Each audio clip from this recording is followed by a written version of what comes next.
बिस्मिल्लाहिर्रहमानिर्रहीम। अस्सलामु अलैकुम। तअद्दुद अज़वाज यानी पॉलीगैमी एक ऐसी रिवायत है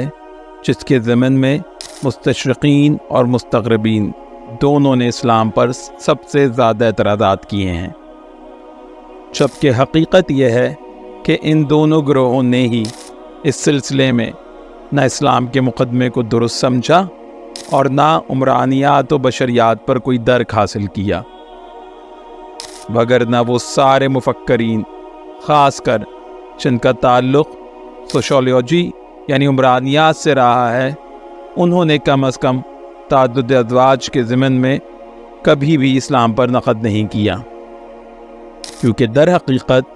पॉलीगैमी एक ऐसी रस्म या रिवायत है ही नहीं जिसके तहत किसी भी कौम या मज़हब पर तनक़ीद की जा सके। माहिर बशरियात और माहिर उमरानियात दोनों ही पॉलीगैमी के सिलसिले में इस बात पर कुल्ली इत्तिफ़ाक़ रखते हैं कि एक माशरती ज़रूरत है जो कि बाद माशरों की बक़ा की वाहिद ज़ामिन होती है। जैसे शुमाली मशरक़ी साइबेरिया में रहने वाले बाज़ कबाइल जिनकी गुज़र औक़ात रेनडियर मवेशियों के रेवड़ों पर होती है। इन कबाइल में हर मर्द के पास बहुत से रेवड़ होते हैं। इन रेवड़ों के इंतज़ाम व इंसराम के लिए एक मर्द को बहुत सी औरतों की ज़रूरत पड़ती है, ताकि रेवड़ों को बराह रास्त अपने तसर्रुफ़ में रख कर उनसे दूध, गोश्त और नक़्ल व हमल के ज़राए हासिल किए जा सकें। बस एक से ज़्यादा ख़वातीन को अक़्द निकाह में रखना इन कबाइल के मर्दों की माशी ज़रूरत बन जाता है, और कबाइल के आम चलन के ज़ेरे असर कबीले की औरतों को एक ही मर्द की ज़ौजियत में आने में कोई क़बाहत या दिक्कत महसूस नहीं होती। इसी तरह मशरक़ी अफ्रीका के मुल्क युगांडा के बागंडा कबीले का मामला भी है। अलबत्ता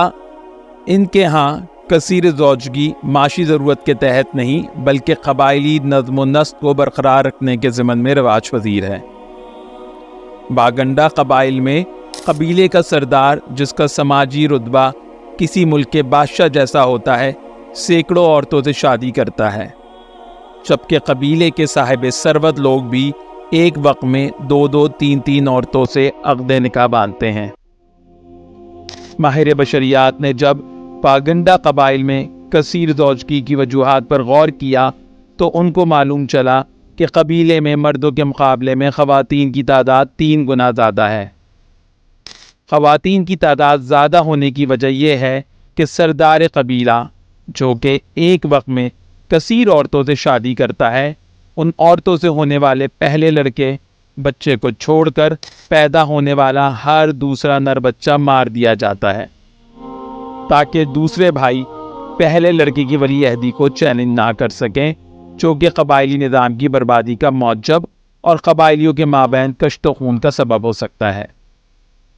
यूँ कबीले के सरदार का सिर्फ एक बेटा और कई बेटियां होती हैं। इसी सबब कबीले के अंदर लड़कियों और औरतों की तादाद में हर गुज़रते साल के साथ इजाफ़ा होता जाता है, जो कि बागंडा कबीले में कसीर ज़ौजगी के दायरे के क़याम व इस्तेहकाम की एक फ़ितरी वजह है, जबकि इसकी बिल्कुल उलट सूरत हाल तिब्बत में रहने वाले बाज़ कबाइल में देखने को मिलती है। इन कबाइल की गुज़र औक़ात खेती बाड़ी पर मुनहसर होती है,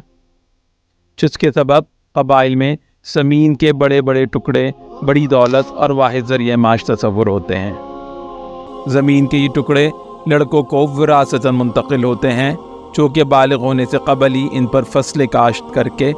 अपनी ज़रूरियात ज़िंदगी का सामान करते हैं। ऐसे में लड़कों की तादाद ज़्यादा होने की सूरत में ज़मीन के मखसूस क़ितात की तक़सीम दर तक़सीम का अमल हर ख़ानदान के लिए माशी मसाइल खड़े कर सकता है। बस ज़मीन ज़्यादा से ज़्यादा तक़सीम ना हो और कम लोगों के माबैन बड़े क़ितात मुनक़सिम रहें, चाहे जायका ज़्यादा लोगों के माबैन छोटे क़ितात तक़सीम हो। इसके सिद्दबाब के लिए कई भाई एक ही औरत से शादी करने पर मजबूर हो जाते हैं, क्योंकि अगर हर भाई الگ عورت سے شادی کرے گا تو ایک الگ خاندان جنم لے گا، اور بچوں کی تعداد زیادہ ہونے کی صورت میں زمین کی تقسیم در تقسیم کا عمل خاندانوں کے کفایت کر جانے والے اصول خوراک کے ذرائع کو مسدود کرتا جائے گا۔ نہیں یہی صورتحال جنوبی ہندوستان کے ٹوڈا قبائل میں مروج رہی ہے، جہاں آج بھی خواتین کو بعض تہمات کے نتیجے میں بچپن میں پیدا ہوتے ہی قتل کر دیا جاتا ہے۔ ٹوڈا قبائل میں یہ توہم پرستی رائج ہے کہ اگر جڑوا بچوں میں ایک لڑکا اور ایک لڑکی پیدا ہو تو لڑکی اپنے بھائی کے لیے منحوس ہو سکتی ہے، سو اس کو پیدا ہوتے ہی قتل کر دیا جاتا ہے۔ اسی طرح اگر کسی کے ہاں 2 جڑوا لڑکیاں پیدا ہوں تو ان دونوں بچیوں کو قتل کر دیا جاتا ہے، کیونکہ قبیلے کے لوگوں کا ماننا ہے کہ جڑوا بچیوں کی پیدائش خاندان کے لیے منحوس ہوتی ہے، جو کہ خاندان کے اوپر کسی بھی بلا کے نزول کا سبب بن سکتی ہے۔ بس ایسی کسی پیش آمدہ اور متوقع منحوسیت کے ابطال کے لیے بچیوں کی پیدائش کے وقت ہی ان کو قتل کر دیا جاتا ہے۔ مزید حیرت کی بات یہ ہے کہ ٹوڈا قبائل میں جڑوا بچوں کی ولادت عام معاشروں کے حساب سے کہیں زیادہ ہے۔ اسی سبب ان قبائل میں عورتوں اور مردوں کی تعداد میں نمایاں فرق واقع ہو گیا ہے، اور ایک عورت کو کئی مردوں کی زوجیت میں رہنا پڑتا ہے، کیونکہ ہر مرد کے لیے الگ عورت قبیلے میں دستیاب نہیں ہوتی۔ الغرض اس طرح کی معاشرتی و معاشی ضرورتوں کے سبب مختلف معاشروں میں عقد نکاح کے مختلف طریقے رائج ہیں، جن کو عمومی رواج کے مطابق یک زوجگی، کثیر زوجگی اور کثیر شوہری میں تقسیم کیا جا سکتا ہے۔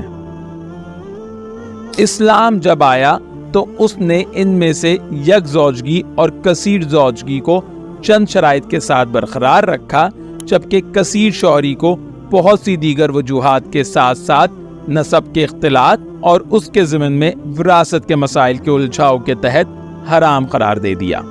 کثیر شوہری کا رواج مرد اور عورت کی فطرت کے تفاوت کے سبب بھی ایک پرسکون اور صالح معاشرے کے قیام میں مانع ہوتا ہے۔ اسی سبب کثیر زوجگی کے مقابلے میں کثیر شوہری آج بھی دنیا میں بہت کم رائج ہے۔ معاشروں کا عمومی مزاج یک زوجگی کا ہی ہے، جس پر اسلام نے عدل نہ کر سکنے کی صورت میں زور دیا ہے، جبکہ کثیر زوجگی کو ضروریات کے پیش نظر عدل کی کڑی شرط کے ساتھ اجازت کے زمرے میں مباح رکھا ہے۔ آج ہمارے معاشرے میں گھروں میں بیٹھی ڈھلتی عمر کی خواتین کو دیکھ کر کثیر زوجگی کی اجازت کی حکمت بھی بآسانی سمجھ میں آ جاتی ہے۔ تاہم یہ یاد رہے کہ اسلام میں تعدد ازواج ایک اجازت ہے، کوئی حکم نہیں، ایک ایسی اجازت جس کا حقیقی مقصد غیر ضروری کثرت ازواج کو 4 تک محدود کرنا تھا،